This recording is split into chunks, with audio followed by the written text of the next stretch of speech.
नमस्कार, आदाब, सत श्री अकाल दोस्तों।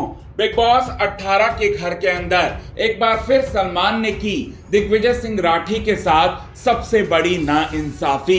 दिग्विजय सिंह राठी को लेकर भला बुरा कहा गया इस वीकेंड के वार के एपिसोड में, और दिग्विजय सिंह राठी जिस पर जो है बुरी तरह से रो पड़ा और रोकर ऐसा जवाब दिया पलटकर जिसके चलते सलमान को भी लगा दोस्तों 440 वोल्ट का झटका, और ईशा के भी होश जो है पूरी तरह से यहां पर उड़ गए। आइए आप सभी दर्शकों को बताते हैं दोस्तों आज के इस खास रिपोर्ट में यही बात पूरे विस्तार से। लेकिन इससे पहले अगर अभी तक आपने हमारे YouTube channel quick TV news को आपने सब्सक्राइब नहीं किया है दोस्तों, तो सबसे पहले क्विक टीवी न्यूज को आप सब्सक्राइब कर लें। बेल आइकन के घंटे को आपने नहीं दबाया है दोस्तों, तो बेल आइकन के घंटे को आप जरूर दबा लें। बिग बॉस 18 के घर के अंदर शुरू से ही मेकर जो हैं दिग्विजय सिंह राठी के पीछे हाथ धोकर जो है वो पड़ गए हैं।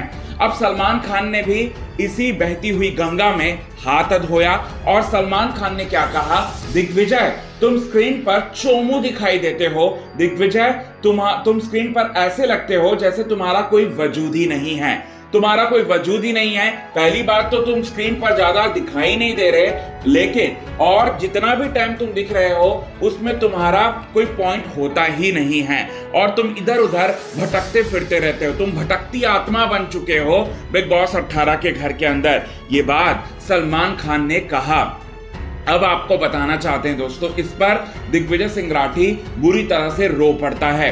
अब रोने की वजह भी है दिग्विजय सिंह राठी के पास, क्योंकि दिग्विजय सिंह राठी सबसे ज्यादा उनमें पोटेंशियल है। बिग बॉस 18 के घर के अंदर अगर किसी एक बंदे में सबसे ज्यादा पोटेंशियल है रजत, विवेन और करणवीर से भी ज्यादा, तो वो दिग्विजय सिंह राठी में है। Digvijay Singh Rathi wild card contestant के तौर पर आते हैं। दिग्विजय सिंह राठी अपना समीकरण बनाने के लिए यहां पर कोशिश करते हैं, रजत दलाल से दोस्ती करने की कोशिश करते हैं, लेकिन मेकर्स को उस पर भी जो है वो टोक देते हैं, और मेकर्स ये कह देते हैं कि दिग्विजय तुम्हारा बॉस है क्या रजत दलाल, और रजत दलाल और दिग्विजय सिंह राठी की दोस्ती जो है उसे पूरी तरह से तोड़ देते हैं। कशिश कपूर के साथ जो है जबरदस्ती का यहां पर दोस्ती बनवाना चाहते थे दिग्विजय सिंह राठी का, वो भी पूरी तरह से जो है यहां पर काम नहीं आया। अब दिग्विजय सिंह राठी के को लेकर जो है यहां पर जब ओपिनियन उनका निकलकर सामने आता उस पर भी बिग बॉस के मेकर्स टोक देते हैं।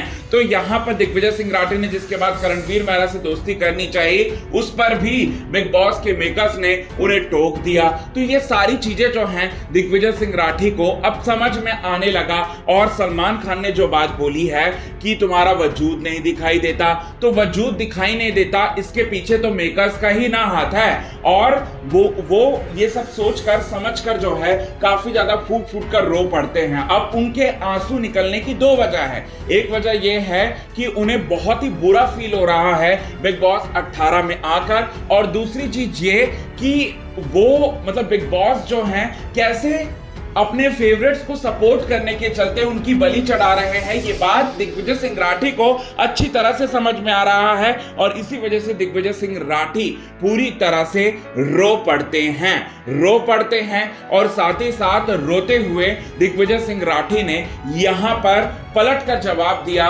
सलमान खान को, और कहा सलमान खान को कि वो करे तो करे क्या, इस शो में वो आए हैं कुछ करने के लिए और उन्हें रोका जा रहा है, तो ऐसे में वो करे तो करे क्या। ये बात जो है सलमान से पूछा यहां पर पूरी तरह से यहां पर दिग्विजय सिंह राठी ने, और जिस तरीके से उन्होंने बताया अपनी बात रखी वो कहीं ना कहीं जो है वो सही ही थी, और जिसकी वजह से दिग्विजय सिंह राठी की वजह से यहां पर सलमान को भी झटका लगा, क्योंकि सलमान खान ने भी ये माना कि ये तो मेरी धोती खोल रहा है, ये तो मेकर्स की पोल खोल रहा है। अब इस कदर जो है दिग्विजय सिंह राठी के मन के अंदर जो है गुस्सा भरा पड़ा हुआ है मेकर्स के खिलाफ, सलमान के खिलाफ, कि अब वो निकल रहा है। अब यहाँ पर ईशा को क्यों झटका लगा, तो ईशा ने देखा कि दिग्विजय सिंह राठी तो सलमान से भी भिड़ रहे हैं, दिग्विजय सिंह राठी तो मेकर्स की भी पोल खोल दे रहे हैं, तो ये सब देखकर जो है उनको एक वक्त के लिए जो है झटका लगने वाला है, वो भी सबसे बड़ा 400 140 वोल्ट का। तो ये चीजें आप सभी दर्शकों को अपकमिंग एपिसोड में देखने को मिलेगा दोस्तों बिग बॉस 18 के घर के अंदर। सो कितने ज्यादा आप हैं एक्साइटेड इन सभी चीजों को देखने के लिए, कमेंट के थ्रू आप हमें ये बात जरूर बताएं।